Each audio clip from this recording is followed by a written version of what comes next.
Most people are not suffering from their lives.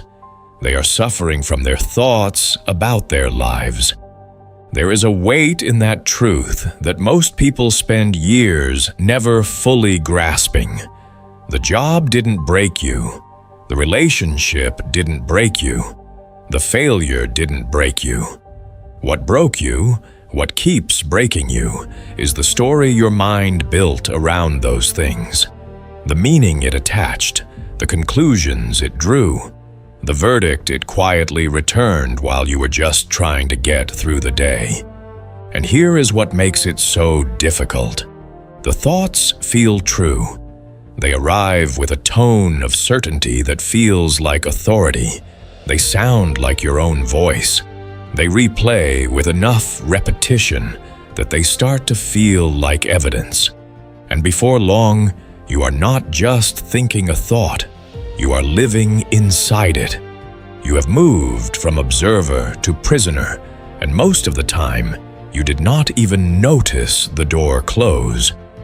This is what the Stoics were pointing at. Not the world, not fate, not circumstance, the mind. Specifically, the untrained mind. The mind that has never been taught to examine what it believes, to question what it hears from within, to create even the smallest gap between what it thinks and what it obeys. If this kind of thinking speaks to you, subscribe to Stoic Mindset. This is a space built for the serious work. Stay with this. There is a thought that visits most people in the quiet hours. Not a dramatic thought, not something extraordinary. Just a quiet, familiar voice that arrives when there is nothing else to occupy the mind. And it does not bring peace with it. It brings a case. It rehearses what went wrong. It reopens what you wish had stayed closed. It reminds you of the moment you said the wrong thing, made the wrong choice, moved too slowly, or did not move at all. And then it does something subtle and devastating. It adds meaning. It takes the moment and turns it into a mirror. And in that mirror, it shows you a reflection of yourself that you were not ready to see. Not the mistake, not the event, you. As if the event was not something that happened, but something that revealed. That is how toxic thinking operates. It does not arrive loudly. It does not announce itself as the enemy. It arrives quietly, wearing the face of honesty, dressed in the language of self-reflection. It sounds like you are finally seeing yourself clearly. It sounds like you are holding yourself accountable. But underneath that disguise, something else is happening. The mind is not examining the event. It is prosecuting the person. And it is doing so with evidence that has been selected, shaped, and arranged by a process you never consciously agreed to. Epictetus understood this. He saw clearly that we are not disturbed by what happens, but by our opinions about what happens. That word, opinions, is not casual. It is precise, because the mind does not simply record events, it interprets them. And those interpretations are not neutral. They are shaped by fear, by habit, by every conclusion you have drawn about yourself across every difficult moment you have ever experienced. They come loaded. And because they arrive in your own voice, you give them a credibility they have not earned. This is the invisible enemy, not the circumstances, the interpretation. Think about what overthinking actually is. It is not intelligence. It is not thoroughness. It is fear wearing the costume of preparation. It is the mind convincing itself that if it rehearses the worst outcome enough times, it will somehow be protected from it. It is the belief that staying in the problem long enough will reveal a solution that action alone could have found in a fraction of the time. And the longer you stay in it, the more the thinking begins to feel like the work itself. You mistake the rehearsal for the performance. You mistake the worry for the responsibility, and the day passes, and nothing changes, except that you have added another layer of weight to something that was already heavy. This is what cognitive distortion looks like from the inside. The mind takes a specific event and generalizes it. It takes one failure and turns it into a character verdict. It takes one moment of hesitation and calls it weakness. It takes one difficult season and calls it your permanent condition. And because the mind does not announce these moves, because it makes them quietly, beneath your awareness, you do not challenge them, you accept them, not because you have examined them and found them true, but because they arrived with the tone of truth, and that tone was enough. Fear-based thinking works the same way. It takes a future event that has not happened and simulates it in the worst possible terms. It does not ask what is likely. It asks what is possible, and then it presents the possible as the probable, and the probable as the inevitable. And somewhere in that chain of quiet distortions, you stop moving, not because the danger is real,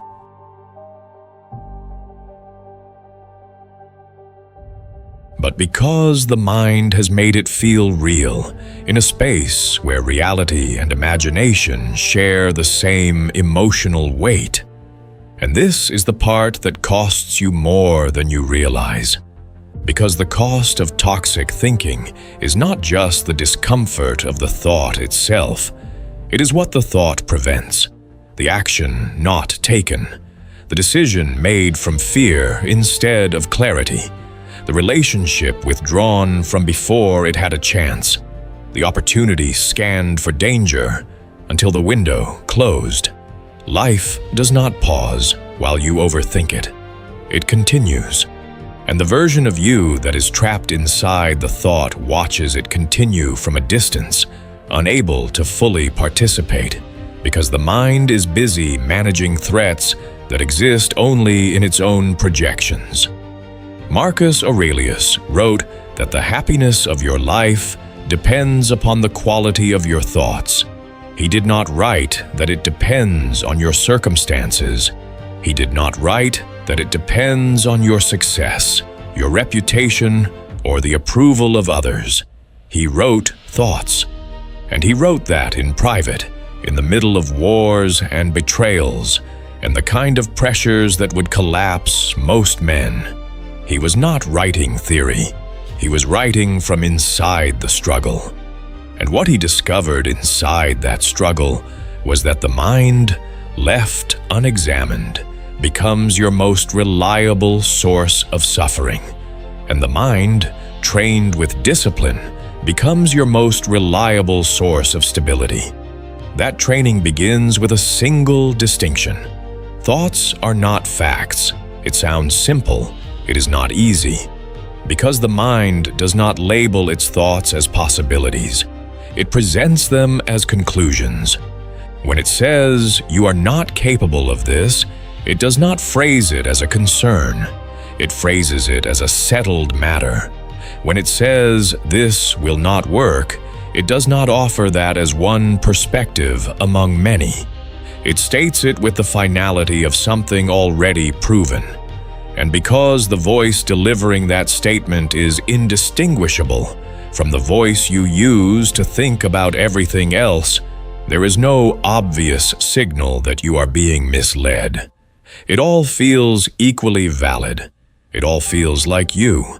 But consider what a thought actually is. It is a process. It is your brain producing an interpretation of something, shaped by everything it has been exposed to, every pattern it has reinforced, every conclusion it has drawn in similar moments before this one. It is not the truth arriving from outside.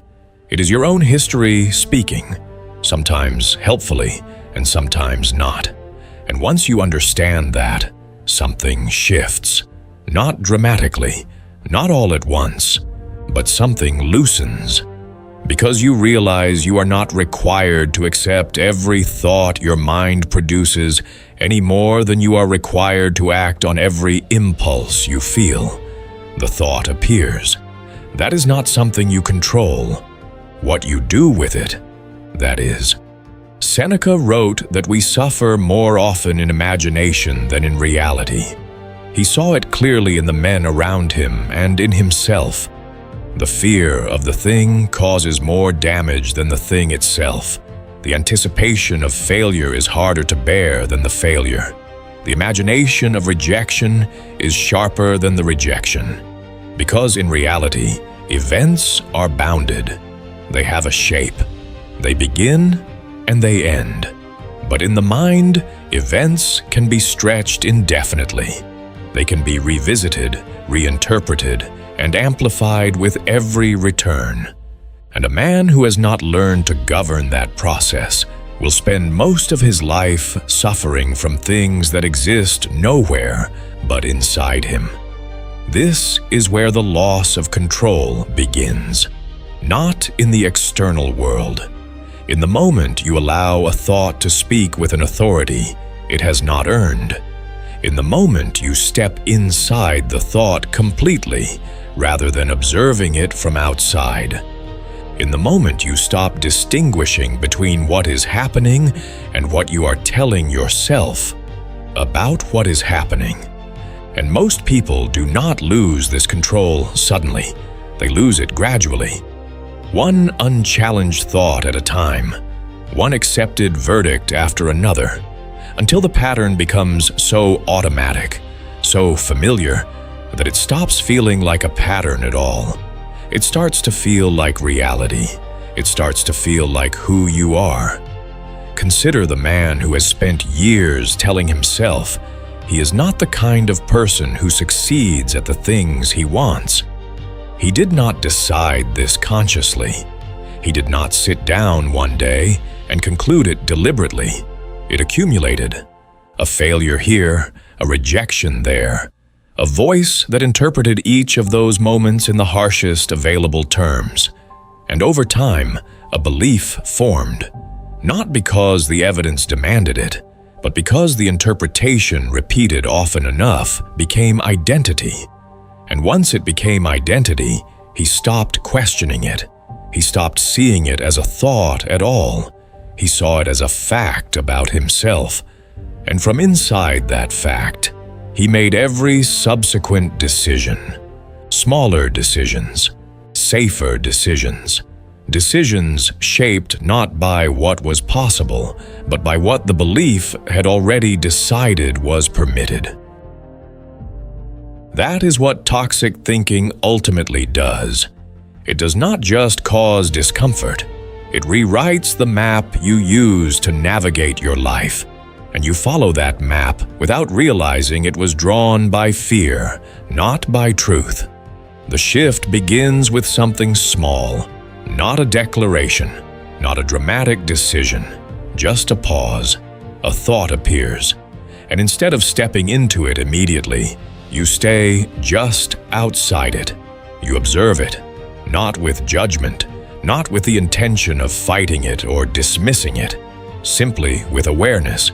You notice that a thought has arrived. You notice its tone. You notice the certainty it carries. And you ask quietly, is this true? Not is this possible? Not is this uncomfortable? Is this actually demonstrably true?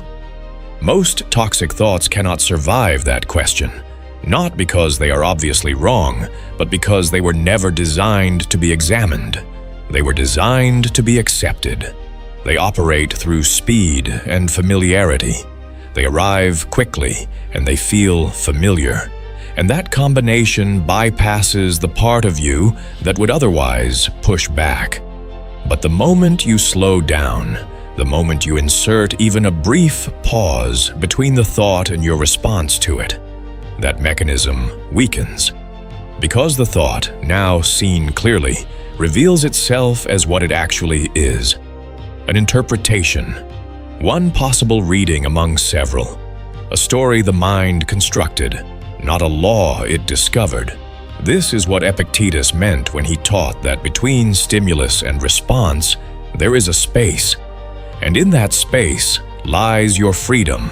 Not freedom from difficulty, not freedom from thoughts, freedom from being ruled by them, freedom to choose what you do with what appears inside you, rather than simply obeying it. In practice, this looks like a man who receives criticism at work. Two versions of that man exist. The first version hears the criticism and immediately steps inside it. The voice begins immediately. It says this proves something about you. It says you are the problem. It says you should have known better. And from inside that voice, the man does not process the feedback. He processes the verdict. He becomes defensive or withdrawn or paralyzed. Not because the criticism was devastating, but because the interpretation made it devastating. The second version of that man hears the same criticism. He feels it. He does not pretend he does not. But he pauses. He notices the thought beginning to form.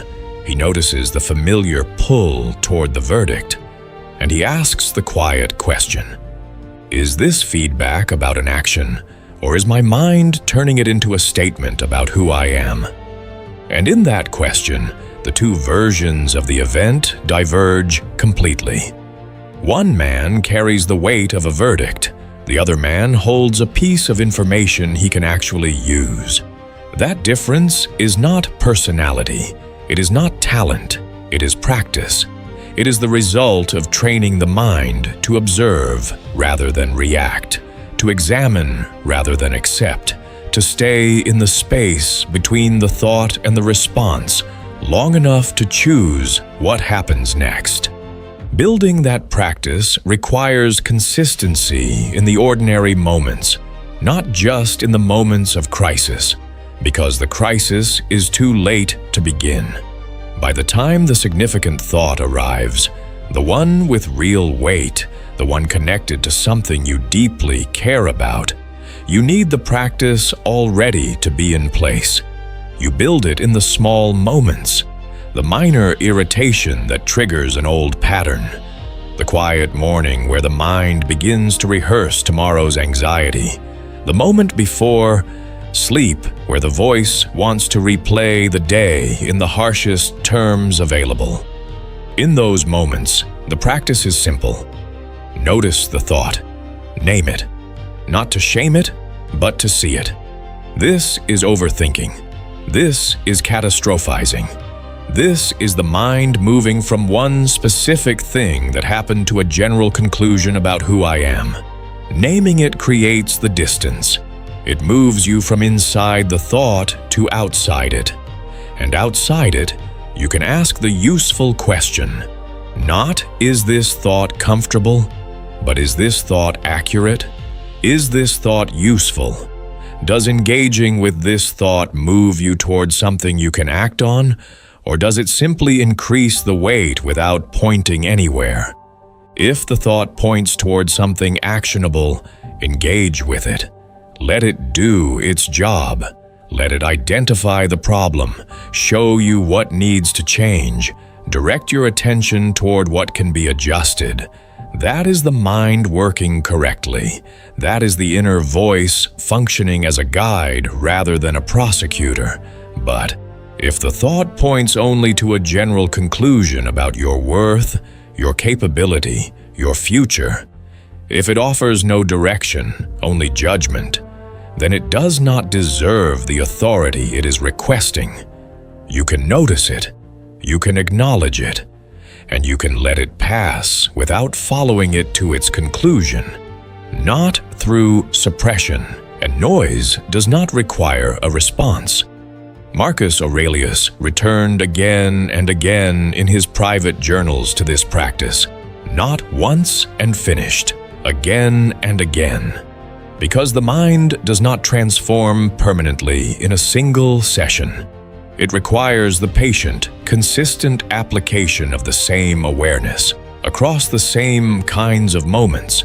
until the new response becomes more natural than the old one, until the pause becomes instinctive, until the question becomes automatic, until the distance between the thought and the reaction becomes wide enough that you can genuinely choose what happens in that space.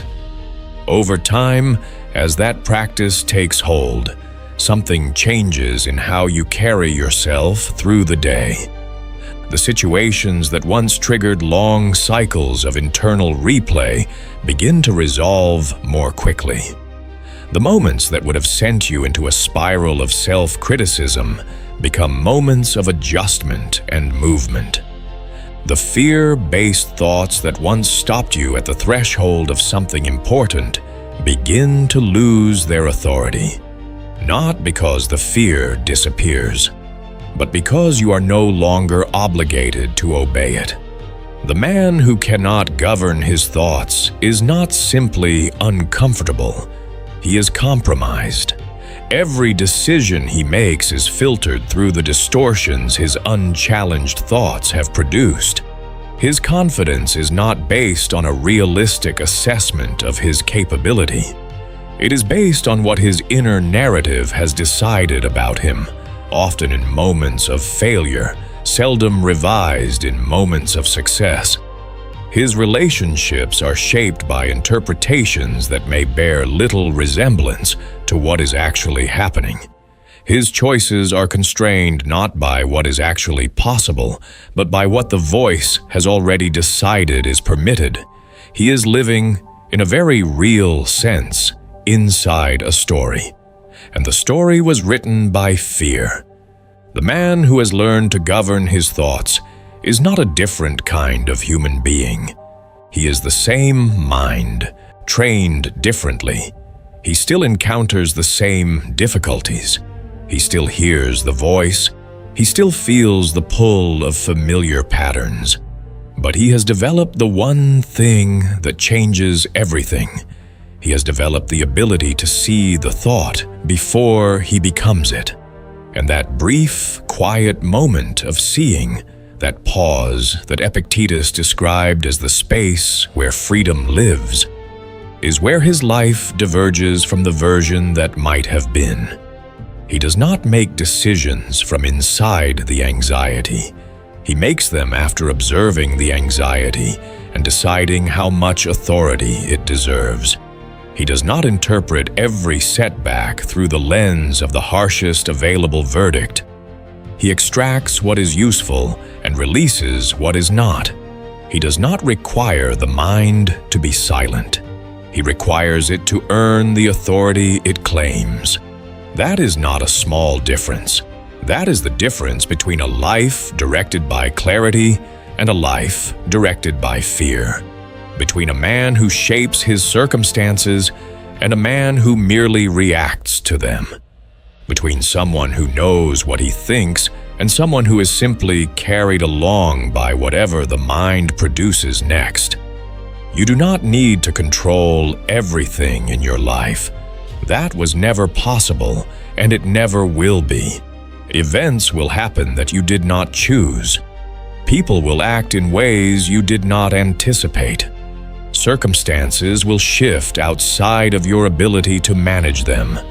That is not a failure of strength. That is the nature of a world that does not organize itself around your preferences, but the mind, your interpretation, the meaning you assign, the story you tell about what is happening and what it says about you. That is yours, completely. And it is the only territory that has ever truly mattered, because the quality of your life is not determined by the sum of your external circumstances. It is determined by the quality of the internal response you bring to those circumstances. And that response is shaped day by day, thought by thought, small moment by small moment, by whether you are governing your mind or being governed by it. Seneca knew this. Marcus Aurelius knew this. Epictetus, who had no freedom in the external sense and yet possessed the deepest internal freedom of any man of his era, knew this above all. They were not teaching a philosophy of comfort. They were teaching a practice of power, the most fundamental power available to a human being. The power to decide what your mind does with what the world gives it. That power does not come from a single decision. It does not come from reading the right words or reaching the right understanding. It comes from the practice, from the pause practiced in small moments until it becomes available in large ones. From the question asked once and then again until it becomes the mind's first response rather than its last. From the slow, deliberate, unglamorous discipline of learning to see your own thoughts clearly before you let them define you. The voice in your head was never your enemy. It was a tool you were never taught how to use. And the moment you stop obeying every thought it produces and start examining them, the moment you step from inside the thought to outside it, you begin to live from a place that anxiety cannot reach and fear cannot govern. That is where real control begins. Not in the world, in the mind. Completely within your reach, quietly, steadily, entirely yours. There is another video that goes deeper into this. It is on your screen right now. Watch it, and thank you for being part of Stoic Mindset.